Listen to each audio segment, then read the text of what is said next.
Viewers, if I going to change my phone wallpaper showing this error, security policy restricts you from changing wallpaper. In this tutorial, I'll explain to you why is this happening and how to fix it. So let's start. Viewers, if your phone is a government issued phone, you cannot change the wallpaper on your phone. Also, if you got the phone from a service or company, sometimes changing the wallpaper is restricted. And if you bought the phone with EMI, you will not be able to change the wallpaper. However, if your phone is out of this and you are facing this problem, then you can solve this problem by following some steps. So let's see the steps.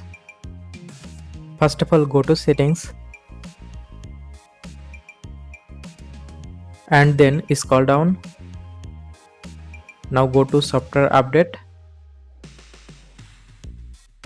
and update your software version in latest version. After update your phone software version, hopefully your problem will be solved successfully. So thanks for watching. Stay connected for more updates.